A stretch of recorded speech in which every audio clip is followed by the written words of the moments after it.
चालू होतं. डॉक्टर, आणखीन एक खूप महत्त्वाचा विषय म्हणजे बरेचदा लोकांना असं वाटतं की केसांचे प्रॉब्लेम्स हे फक्त केसांशी निगडीत असतात, पण बरेचदा असं बघितलं जातं की केसांचे प्रॉब्लेम्स हे शरीरातील इतर भागांशी किंवा न्यूट्रिशनशी किंवा तुमच्या मानसिक अवस्थेशी, जसं म्हणलात की स्ट्रेसमुळे केस गळतात, तर ह्याच्याशी निगडीत असतात. तर थोडंसं आहार, डाएट आणि केसांचे प्रॉब्लेम्स ह्याच्यातलं रिलेशन थोडंसं आम्हाला समजावून सांगाल का? आता मगाशी मॅडम तुम्ही खूप सुंदर प्रश्न विचारला होता, ट्रायकोटिलोमेनिया. तर त्याचा आपण प्रेक्षकांना फोटो दाखवूया प्रथम. हा ट्रायकोटिलोमेनियाचा फोटोग्राफ आहे. त्याच्यामध्ये बघाल ना, चाईमध्ये चकचकीत जशी त्वचा दिसते तसं दिसत नाही. तर तुम्हाला केसांची जी लेंग्थ आहे ती अनइव्हन दिसते, म्हणजे वेगवेगळ्या प्रकारची, आणि इझिली त्यांना हात पोचेल अशा ठिकाणी ते केस ओढत असतात. ह्या मुलीचे तुम्ही बघाल तर बाकी तिला कुठेही प्रॉब्लेम नाही. आणि बरेच वेळा ते पहिल्या ह्याच्यामध्ये ॲक्सेप्टच करत नाहीत की ते केस ओढतात, कारण ते एक डिप्रेशनच्या अंडर असतात. तर हे असे पेशंटचे केस त्यावेळेला आपल्याला दिसतात.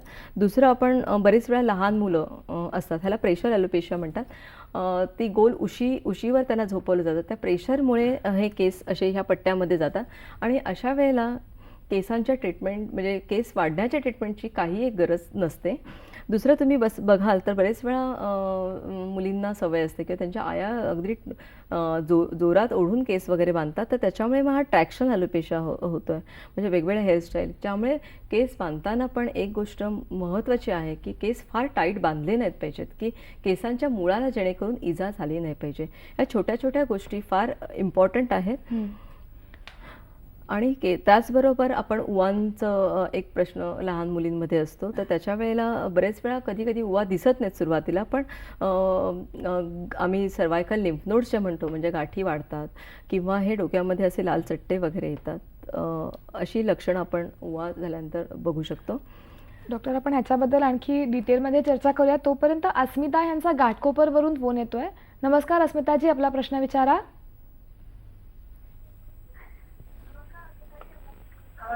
हॅलो. हा स्मिताजी. हा, नमस्कार. नमस्कार. मॅडम, माझे 2 प्रश्न आहेत. पहिला प्रश्न असा आहे की मी स्ट्रेटनिंग केलं होतं. बर. तर त्यामुळे माझे केस पहिल्यापेक्षा खूप पातळ झालेले आहेत. आणि दुसरा प्रश्न असा आहे की आता तुम्ही सांगितल्याप्रमाणे जे ओठांवरती आणि असे केस येतात, तर तसे माझे गळ्याच्या इथे केस आले, तर त्यासाठी मी काय करू? नक्कीच, धन्यवाद. त्यांचा पहिला प्रश्न होता, त्यांनी स्ट्रेटनिंग केलेलं आहे आणि त्याच्यामुळे त्यांची केसांची प्रत आहे ती बिघडली आहे. तर स्ट्रेटनिंग कुठून केलं आहे आणि कोणी केलं आहे, कोणते प्रोडक्ट्स वापरलेत, हे फार महत्त्वाचं आहे. आणि स्ट्रेटनिंग हे पहिल्यांदाच केलं आहे, कारण बरेच वेळा एव्हरी 8-9 मंथने स्ट्रेटनिंग करणारे पण आहेत. रिपीटेड केमिकल ह्याच्यामुळे केस नक्कीच तुमचे डॅमेज होणार, आणि केसांना ह्या केमिकल्सच्या ह्याच्यामुळे मग त्याच्यामुळं हे होतात, आणि शिवाय क्युटिकलही अफेक्ट होतं, त्यामुळे राठ व्हायला सुरुवात होते. दुसरा प्रश्न आहे त्यांचा, गळ्याखाली त्यांना केस आले, तर त्याच्यामध्ये त्यांनी हॉर्मोनल टेस्ट करणं आवश्यक आहे. त्याच्यामध्ये त्यांना पॉलिसिस्टिक ओव्हेरियन डिसीज वगैरे रूल आउट करणं आवश्यक आहे, किंवा इतर काही प्रॉब्लेम आहेत का ते बघायला पाहिजे. नक्कीच. डॉक्टर, आपण लहान मुलांच्या प्रॉब्लेम्सबद्दल बोलत होतो की उवा लिखा त्यांच्या डोक्यांमध्ये होतात, त्याचप्रमाणे तुम्ही पुढची स्लाईड आम्हाला दाखवत होतात. तर हे आपण म्हणतो बऱ्याच वेळा टाळूवर लहान मुलांच्या हे येतं, म्हणजे सिबोरिक डर्मॅटायटिस असं म्हणतात. तर फार त्यांना तेल चोपून ठेवलं नाही पाहिजे, किंवा स्वतःहून ते काढायचा प्रयत्न नाही केला पाहिजे. आणि तेल पण भरपूर लावणं योग्य मानलं जात नाही, म्हणजे जेव्हा डॅन्ड्रफ असेल तर तेल लावायला पाहिजे मिनिमल. त्याच्यामुळे हे जे स्केल्स आहेत ते थोडेसे लूज होऊन मग वॉश केल्यानंतर निघून जातात. पण चोपून तेल लावल्यामुळे बऱ्याच वेळा काय होतं, हेअर फॉलिकल्सची मुळं बुजली जातात, आणि त्याच्यामुळे फॉलिक्युलायटिस वगैरे सारखं होऊ शकतं, किंवा पिट्रोस्परम सारखे फंगल इन्फेक्शन्स होत राहतात. त्यामुळे केसाला तेल चोपून लावणं एवढं योग्य नाही आहे. दुसरं हे आपण बघतो तर हे सोरियासिस नावाचं आहे. बरेच वेळा म्हणजे त्यांना सोरियासिसच्या रुग्णांमध्ये हे लाल त्वचा होते, आणि सफेद पांढऱ्या रंगाचे खवले पडू लागतात. डॉक्टर, लहान मुलांबद्दल जेव्हा आपण बोलतो की तेव्हा आपल्याकडे कॉमन केला जाणारा एक विधी म्हणजे जावळ काढणं. लहान मुलांचा हा साधारण काही महिन्यानंतर केला जातो. तर ह्याचं महत्त्व सायंटिफिक काही आहे का? ॲक्च्युली बाळ जेव्हा पोटात असतं तेव्हा आईच्या शरीरातले इस्ट्रोजन हॉर्मोन्सचा प्रभाव असतो, त्यामुळे बऱ्याच वेळा केस वगैरे त्यांना चांगले असतात, परंतु नंतर म्हणजे त्यांच्या जन्मानंतर हळूहळू त्यांचे केस ते गळायला लागतात, कारण इस्ट्रोजन ह्या हॉर्मोनचा प्रभाव त्यांचा कमी होत जातो, आणि त्यांची ओन बॉडी मग काम करत जाते, त्यामुळे ते गळून जातात. त्यामुळे आपल्या ह्या हिंदू धर्मामध्ये जावळ काढायची ती पद्धत आहे. परंतु एक मला त्याचवेळी सांगावंसं वाटतं की बऱ्याच जणांना असं वाटतं की केसांचं काय टक्कल पूर्ण केलं म्हणजे तर मग केस चांगले नवीन येतात वगैरे, पण ही चुकीच्या कल्पना आहे की त्याच्यामुळे केस वाढत नाहीत. नक्कीच. आपल्याला एक फोन येतोय. अजित पाटील कोल्हापूर इथून फोन करतायत. नमस्कार अजितजी, आपला प्रश्न विचारा. हॅलो. नमस्कार. हॅलो. मी जयसिंगपूर जिल्हा कोल्हापूरमधून बोलतोय. हा.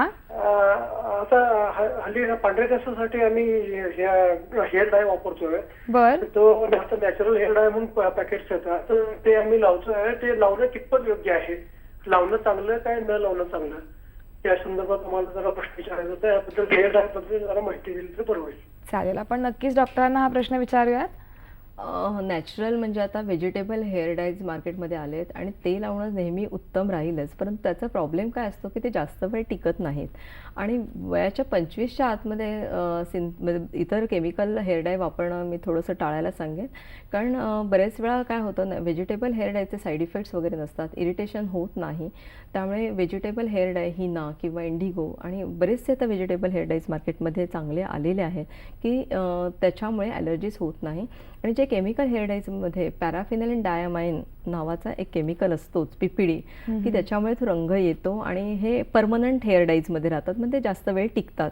कारण त्या पार्टिकलची साईज छोटी असल्यामुळे ते केसांच्या आतमध्ये ते जास्त वेळ राहतात आपल्या ह्याच्यावर. पण तुमचं वय लहान असेल तर मी असं आणि जास्त केस पांढरे नसतील तर व्हेजिटेबल हेअर कलर्स वापरायचा मी तुम्हाला सल्ला देईन.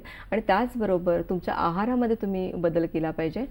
विटॅमिन B12 असणारं, म्हणजे तुम्ही व्हेजिटेरियन असाल तर मग हिरव्या पालेभाज्या, तसेच दुधाचे प्रोडक्ट्स, दूध ह्याच्यातून तुम्ही घेऊ शकता. नॉन व्हेजिटेरियन असेल तर बरेच वेळा माशांमध्ये किंवा लिव्हरमध्ये, अंड्यामध्ये, मीटमध्ये, म्हणजे नॉनव्हेज चिकन वगैरेमध्ये खूप जास्त प्रमाणात विटॅमिन B12 असतं. ड्रायफ्रूट्स वगैरे खाऊ शकता. म्हणजे ह्या छोट्या छोट्या उपायाने तुम्ही करू शकता. तसं आवळा हा खूप आयुर्वेदामध्ये चांगला मानला जातो आणि तो पित्त पण नाशक आहे. त्यामुळे तुम्हाला आवळ्याच्या सीझनमध्ये तुम्ही आवळा खाऊ शकता. इतर सीझनमध्ये संत्र, ज्या सीझनमध्ये जे फ्रूट येतं ते खाणं फार आवश्यक आहे. आणि त्याचबरोबर कढीपत्ता जो आपल्याकडे अगदी खूप स्वस्त मिळतो, तो पांढऱ्या केसांसाठी चांगला हे करतो. तर आणि 25 वर्षाच्या आतमध्ये जर पांढऱ्या केसांसाठी हे केलं तर बरंच चांगला फरक पडतो. तर डेफिशियन्सीज एकदा रूल आउट करणं, म्हणजे सिरम विटॅमिन B12 लेवल्स किंवा फॉलिक ॲसिड हे रूल आउट करणं फार योग्य राहील. तसंच जास्त स्ट्रेस पण योग्य नाही. म्हणजे मेडिटेशन खूप इम्पॉर्टंट, म्हणजे आपल्या सांगितलेलं आहे, पण मेडिटेशनला आता प्रत्येकाला बघावं तर वेळ नसतो, पण थोडा वेळ काढणं फार आवश्यक आहे. नक्कीच, आपण ही चर्चा अशीच पुढे चालू ठेवणार आहोत. तत्पूर्वी घेणार आहोत एक छोटीशी विश्रांती.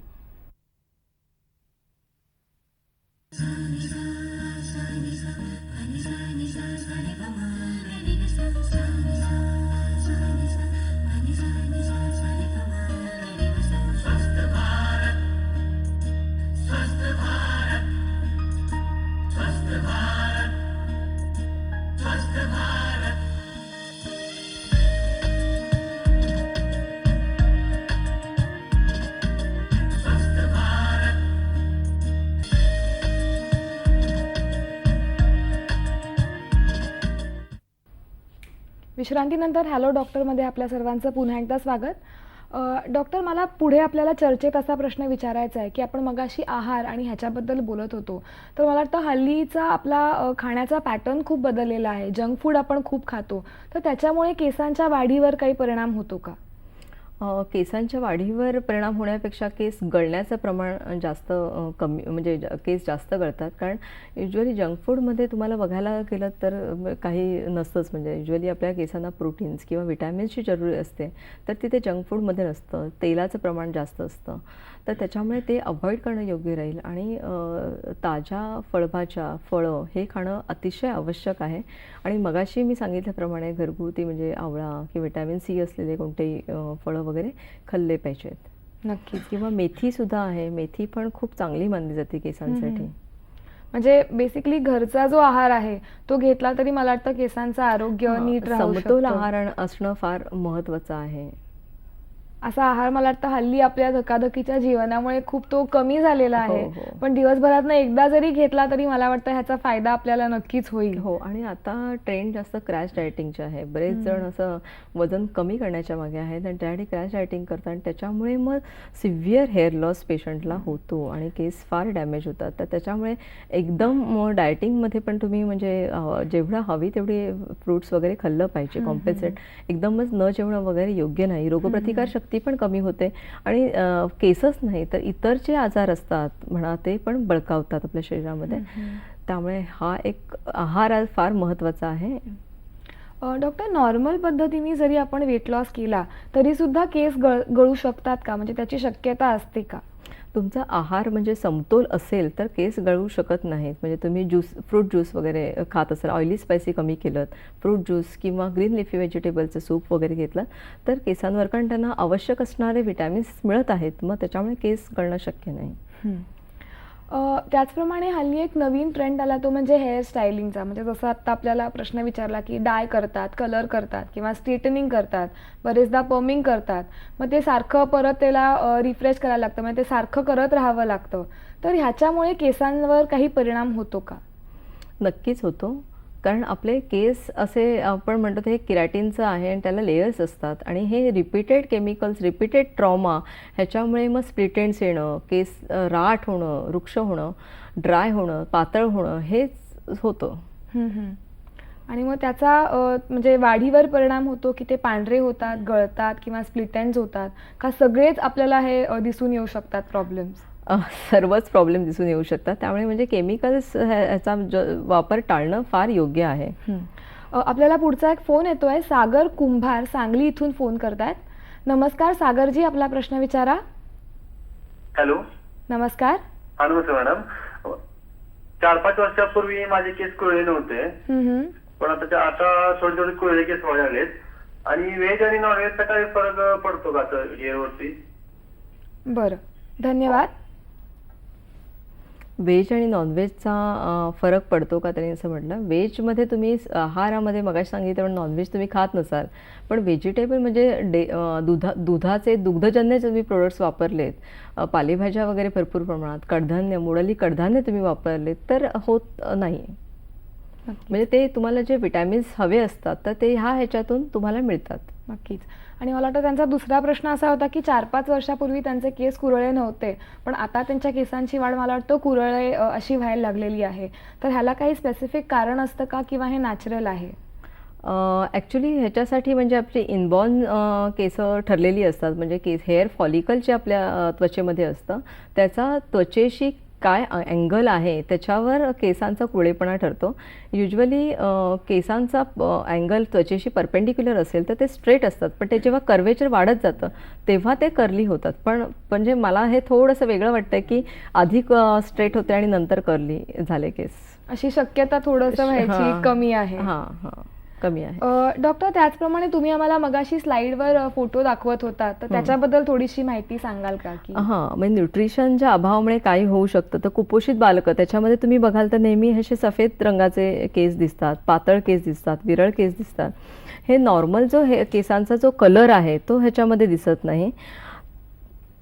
तसेच बरेच वेळा हा एक फोटोग्राफ माझ्या पेशंटचा आहे की होळीचे कलर खेळल्यानंतर त्याच्या केसांच्या मुळांना इजा झालेली आहे आणि मग त्याच्यामुळे केसांची मुळं डॅमेज होऊन म्हणजे परमनंट हेअर लॉस होण्याचे पण शक्यता असते. त्यामुळे होळीचे कलर खेळताना सुद्धा फार केअरफुल राहणं आवश्यक आहे आणि व्हेजिटेबल होली कलर्स वापरलेले जास्त योग्य राहतील. आणि ह्या फोटोग्राफमध्ये दिसू शकतात. मगाशी त्यांचा प्रश्न होता व्हेजिटेबल आणि व्हेजिटेरियन आणि नॉन व्हेजिटेरियन. तर व्हेजिटेरियन लोकांसाठी पण आहे, म्हणजे सर्व पालेभाज्या, डेअरी प्रोडक्ट्स आणि फ्रूट्समध्ये कलिंगड वगैरे हे सर्व ते कॉम्पेन्सेट करू शकतात. नक्कीच. आपण चर्चा पुढे चालू ठेवणार आहोत. तत्पूर्वी घेणार आहोत एक फोन. कैलाश शिंदे अहमदनगर इथून फोन करतायत. नमस्कार कैलाशजी, आपला प्रश्न विचारा.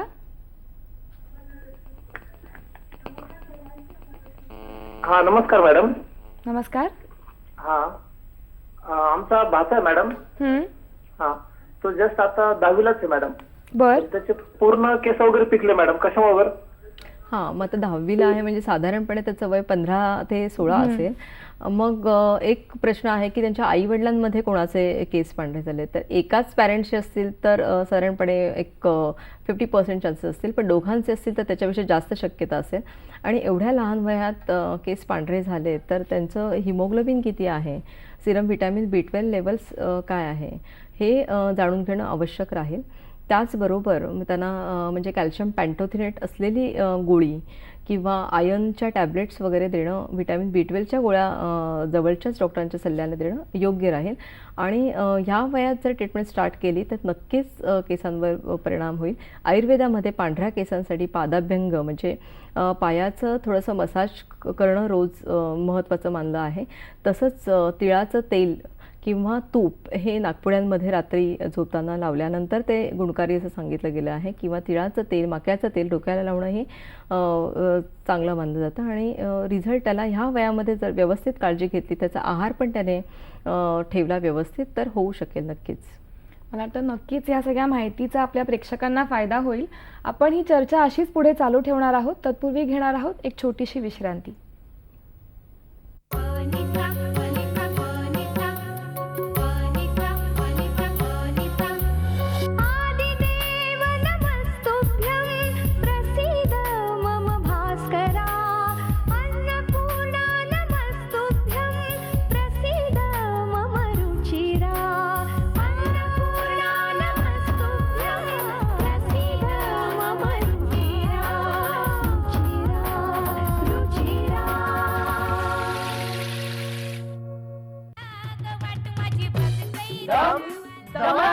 वाया वाया पोया पोया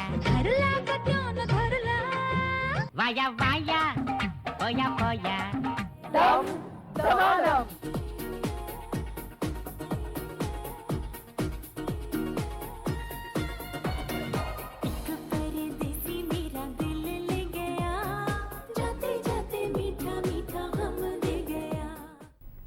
डॉक्टर, आपली चर्चा पुढे चालू ठेवताना मला तुम्हाला असं विचारायचं आहे की आता प्रॉब्लेम्सबद्दल आपण बरेच बोललो, पण ह्यावरती ट्रीटमेंट्स काय काय आहेत, म्हणजे आधुनिक ट्रीटमेंट्स किंवा पूर्वापासून चालत असलेल्या ट्रीटमेंट्स, त्याच्याबद्दल थोडीशी माहिती सांगाल का?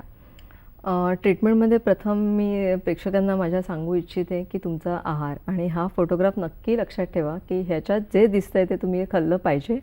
आणि सिंपल गोष्टी आवळा, कढीपत्ता ह्या गोष्टी पण तुम्ही, तीळ, तसेच तिळही खूप चांगले आहेत केसांसाठी.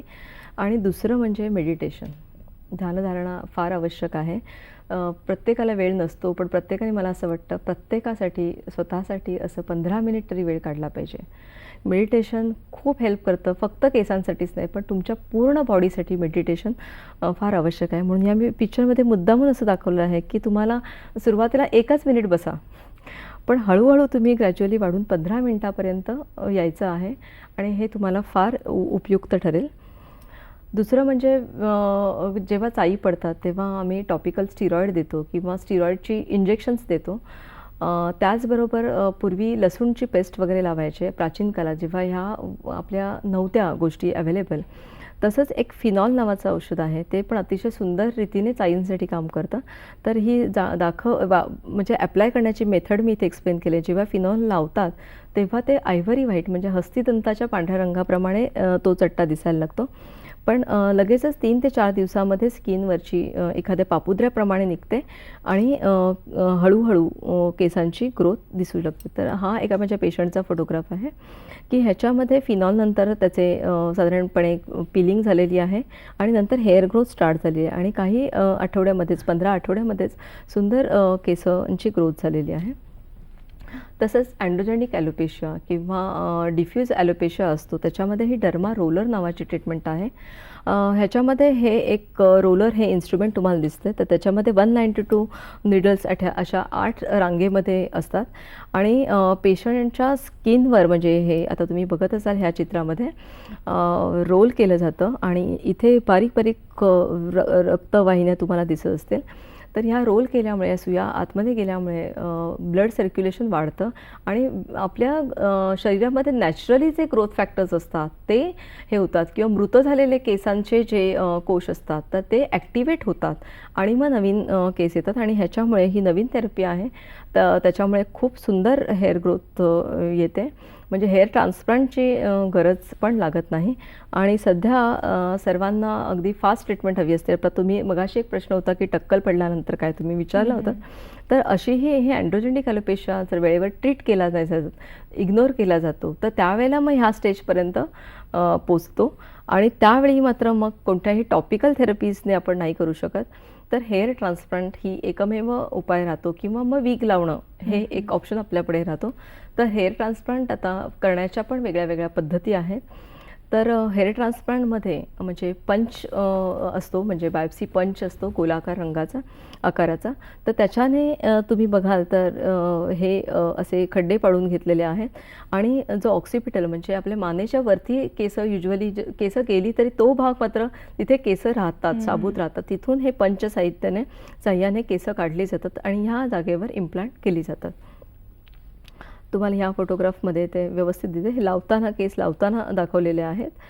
आणि जेव्हा बायोप्सी पंचने काढतो तेव्हा हे केसांची मुळं अशी दिसतात, पण आणि इम्प्लांट केल्यानंतर असं दिसतं. आणि हेअर ट्रान्सप्लांट केल्यानंतर प्रत्येकाने लक्षात ठेवलं पाहिजे की हेअर ट्रान्सप्लांट केल्यानंतर, की एकदा ट्रान्सप्लांट केलं म्हणजे लगेचच 8-10 दिवसात ते केस वाढत नाही. तर ट्रान्सप्लांट केल्यानंतर बरेच वेळा काय होतं की ते केस आधीचे असतात ते गळून जातात आणि जी मुळं जी असतात त्याच्यातून नवीन हेअर ग्रोथ होते.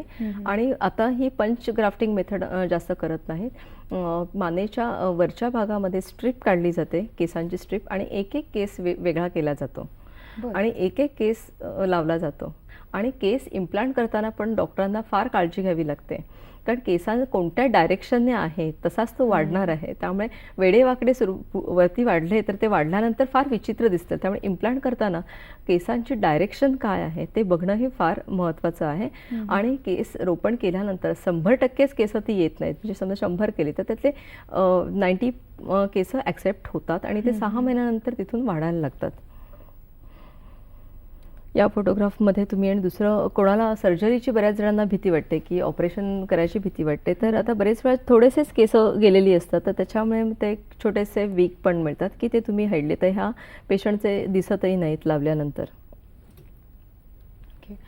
डॉक्टर, मला वाटतं ह्या सगळ्या आधुनिक ज्या उपचार पद्धती आहेत त्यामुळे बऱ्याचशा लोकांना नक्कीच रिलीफ मिळाला असेल, कारण केसांचे प्रॉब्लेम्स हे तितकेसे महत्त्वाचे समजले नाही गेले तरी त्याच्यामुळे आपल्या रोजच्या आयुष्यात बरेचसे प्रॉब्लेम्स येऊ शकतात. जसं की कॉन्फिडन्स लोकांचा कमी होऊ शकतो, ऑफिसच्या ठिकाणी मजेचा विषय होऊ शकतो, असे बरेचसे प्रॉब्लेम्स येऊ शकतात. आणि मला वाटतं अनुवंशिकता असे स्ट्रॉंग फॅक्टर्स जेव्हा असतील त्यावेळेला केस पांढरे होणं, केस गळणं हे खूप मला वाटतं साहजिक होतं, म्हणजे अगदी सहजतेने ते होतं.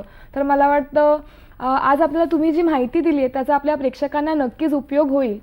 डॉक्टरांनी जी आज आपल्याला माहिती सांगितली की केसांचे विविध प्रॉब्लेम्स असू शकतात, गळणे, कोंडा होणे किंवा केस पांढरे होणे, ट्रेकिटोलोमेनिया, त्याचप्रमाणे चाई पडणे, या सगळ्या प्रॉब्लेमसाठी घरच्या घरी कुठलेही उपचार न करता डॉक्टरांचा सल्ला घेणं खूप महत्त्वाचं आहे. आणि डॉक्टर जी औषधं सबस्क्राईब आपल्याला करतील ती औषधं घेऊन त्याचे उपचार व्यवस्थित करणं हे खूप महत्त्वाचं आहे. त्याचप्रमाणे चांगली आपल्याला जी आणखी माहिती मिळालेली आहे ती म्हणजे हेअर ट्रान्सप्लांट हे अतिशय सोप्या पद्धतीने कसं होतं हे आपल्याला डॉक्टरांनी दाखवलेलं आहे. डॉक्टर, तुम्ही आज इथे आलात आणि आम्हाला ही माहिती दिलीत त्याबद्दल तुमचे खूप खूप आभार. प्रेक्षक हो, आम्हाला तुम्ही लिहून पाठवा की तुम्हाला आजचा कार्यक्रम कसा वाटला. त्यासाठी आमचा पत्ता लिहून घ्या.